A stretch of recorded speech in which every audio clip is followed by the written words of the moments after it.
Salam semesta, hidup itu jalani saja. Menjadi pribadi penuh arti lewat kisah para nabi. Cara setan menghias maksiat. Kawan, Allah Subhanahu wa Ta'ala berfirman, "Kamu tidak akan merasa kelaparan di dalamnya dan tidak akan telanjang." Apakah kaitan telanjang dalam ayat tersebut? Engkau masih ingat akan kisah yang kita pelajari ketika kecil di sekolah, yaitu kisah manusia purba yang tampak telanjang dan sebagainya. Sebenarnya manusia tidak mengenal kondisi telanjang pada masa awalnya, kecuali setelah maju. Jadi informasi yang ada pada kita itu keliru.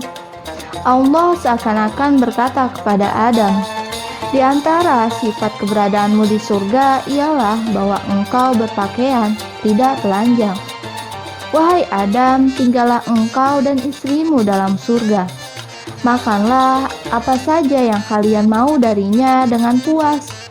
Tetapi janganlah kalian dekati pohon ini.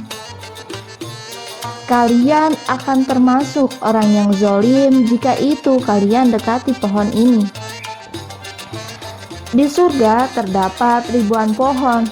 Makanlah buah-buahan yang kau inginkan, kecuali satu pohon yang Allah haramkan kepada Adam." Lalu bagaimana setan menggoda Adam dan membuatnya memakan buah pohon larangan itu? Disinilah tersembunyi cara jitu yang digunakan setan untuk menjerumuskan kita kepada hal-hal yang haram. Ya, sebuah taktik yang digunakan iblis terkutuk terhadap ayahmu, serta terhadap semua manusia. Apakah itu? Menghias maksiat. Setan menghiasi maksiat untukmu, sehingga engkau melihatnya lebih indah daripada apa yang kau miliki. Ya, itulah satu-satunya cara yang digunakan setan terhadap kita semua. Paling tidak, ia membuatmu benci kepada ketaatan. Misalnya, seorang laki-laki menikah dengan perempuan yang berparas cantik, berakhlak terpuji, berakal pintar, berjiwa mata, dan senantiasa memenuhi keinginan suami. Namun, tiba-tiba engkau melihat laki-laki itu berjalan bersama wanita lain. Dengan begitu, ia telah bermaksiat kepada Tuhan. Orang-orang mengecamnya, "Wanita itu kalah jauh dibanding istrimu. Ia tidak memiliki sifat-sifat yang dimiliki istrimu. Di mana akalmu?" Itulah cara kuno setan menghias maksiat. Itulah tipu daya yang digunakan iblis terhadap Adam. Si iblis membuat pohon itu tampak lebih baik dan lebih indah daripada ribuan pohon lain di mata Adam. Tanyakanlah dirimu, berapa kalikah sudah setan menjerumuskanmu dengan menghias sesuatu yang haram dan membuatmu tidak menyukai yang halal? Allah SWT berfirman, setan berkata, "Tuhan kalian tidak melarang kalian mendekati pohon ini, melainkan supaya kalian berdua tidak menjadi malaikat atau tidak akan menjadi orang-orang yang kekal dalam surga." Setan tahu bahwa Adam terbuat dari tanah liat kering yang dibentuk. Inilah naluri kemanusiaan.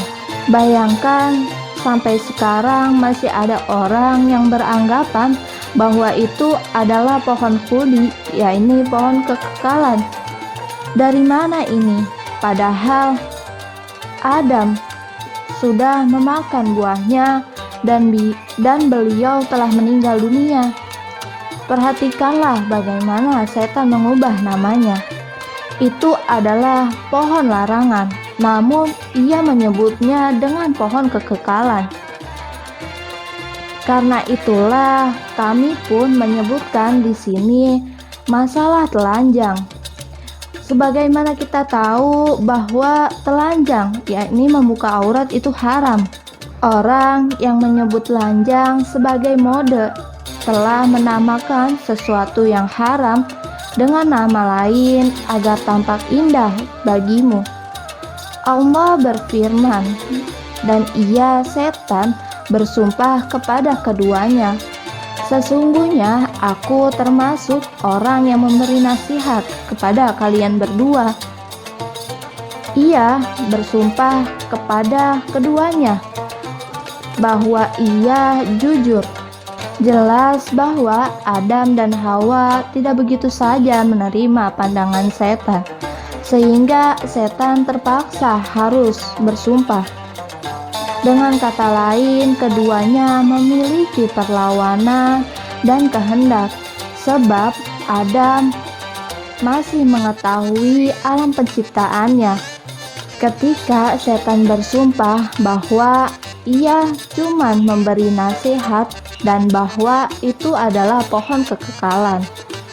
Adam dan Hawa akhirnya percaya sehingga mereka lalu memakan buah pohon itu.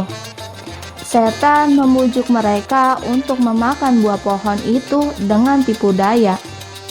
Setan pun menatap mereka dengan pandangan mengejek. Sekian, hidup itu jalani saja. Salam semesta.